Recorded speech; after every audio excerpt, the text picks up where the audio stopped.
Olá, amigos e amigas! O tema de hoje do canal Palavra do Cristão será: não sejamos pedra de tropeço. Primeiramente, devemos entender o que seria uma pedra de tropeço. Ser uma pedra de tropeço significa ser um empecilho na vida de alguém, ou mesmo um indivíduo que atrapalha de algum modo os projetos e sonhos alheios. Isto é, a pedra se posiciona ou se coloca em posição tal que pode vir a derrubar a pessoa que nela tropeçar. É como se ela esperasse o momento oportuno para fazer isso. Contudo, a pedra, por si só, pode também significar Pedro, e sobre ela, Cristo edificou a sua igreja. Existem algumas passagens da Bíblia que relatam com exatidão esse termo. Vejamos primeiro o que relata Levítico, capítulo 19, versículo 14. Não amaldiçoarás o surdo, nem porás tropeço diante do cego, mas temerás o teu Deus. Eu sou o Senhor. Não se pode interpretar literalmente o texto, pois uma pessoa pode ser, independentemente da condição física, cega e surda espiritualmente. Aliás, a cegueira e a surdez espiritual são bastante comuns hoje em dia e acometem as mais variadas pessoas. Cegueira espiritual significa não enxergar com os olhos do Espírito de Deus, isto é, com os olhos do Espírito Santo.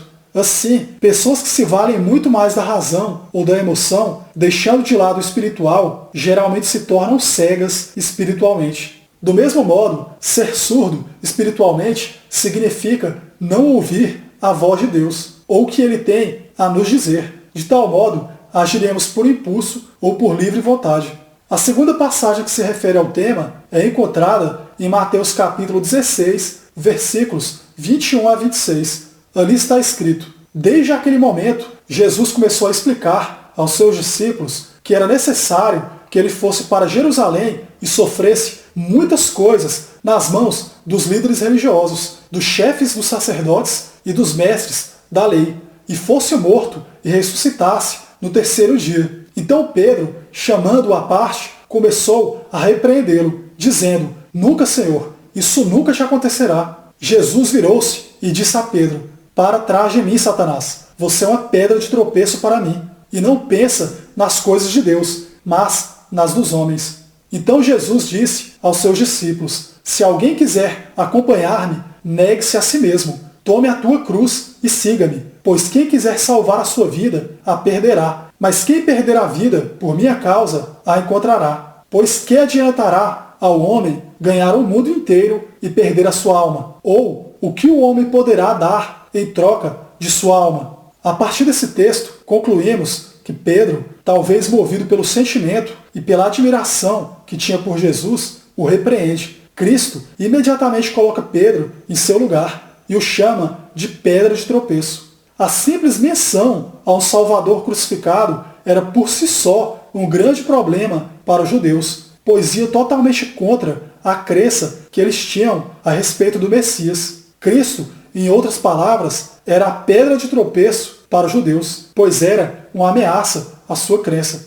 Isso é enfatizado por Paulo em 1 Coríntios, capítulo 1, versículo 23, da seguinte maneira: nós, porém, pregamos a Cristo crucificado, o qual, de fato, é escândalo para os judeus e loucura para os gentios. Porém, não devemos ser pedra de tropeço, porque isso significa atrapalhar ou mesmo impedir que alguém faça algo de bom, ou mesmo que tenha intimidade para com Deus. Há casos em que as pessoas consideram as outras pedras de tropeço, mesmo que essas lhe queiram bem. Isso significa que, dependendo de quem vê, a pedra de tropeço pode ter vários sentidos e significados, mas aqui nos focamos no sentido de que a pedra de tropeço seja realmente um obstáculo para o outro, ou seja, algo que o impeça de estar no caminho certo, seja no estudo, no trabalho ou na caminhada na igreja. Por exemplo, se alguém está focado nos estudos, mas um amigo lhe convida para festas e bebedeiras, certamente esse dito amigo é uma pedra de tropeço. Do mesmo modo, o indivíduo que está caminhando na igreja, seja para ser padre ou pastor, e alguém o afasta do chamado, influenciando a se envolver com pessoas que o levarão para o mau caminho, este também é uma pedra de tropeço. Devemos ter cuidado com a nossa liberdade. Ela não pode, de maneira alguma, se tornar sinônimo de liberalidade ou de libertinagem. Como lemos em 1 Coríntios, capítulo 8, versículo 9, vede, porém, que esta vossa liberdade não venha, de algum modo, a ser tropeço para os fracos. Devemos ser exemplo do que é bom, e não influência do que é mal. Quem priva ou retira quem quer que seja do bom caminho, certamente peca gravemente. Em Mateus capítulo 18, versículos 5 a 7, está escrito: quem recebe uma dessas crianças em meu nome está me recebendo. Mas se alguém fizer tropeçar um destes pequeninos que creem em mim, melhor lhe seria amarrar uma pedra de moinho no pescoço e se afogar nas profundezas do mar. Ai do mundo por causa das coisas que fazem tropeçar. É inevitável que tais coisas aconteçam, mas ai daquele por meio de quem elas acontecem. Em outras palavras, coisas ruins acontecem, mas você não deve ser o responsável por elas acontecerem. Do contrário,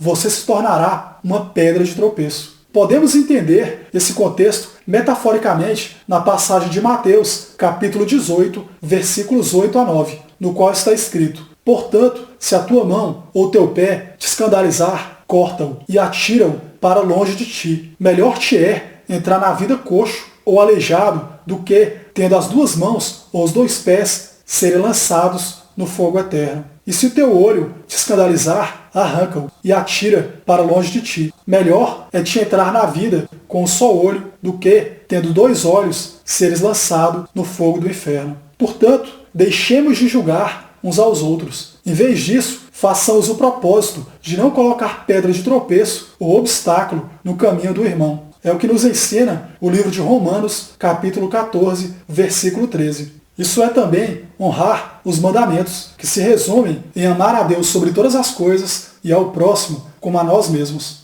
Eu encerro mais essa reflexão por aqui. Um abraço a todos e fiquem com Deus. Até mais.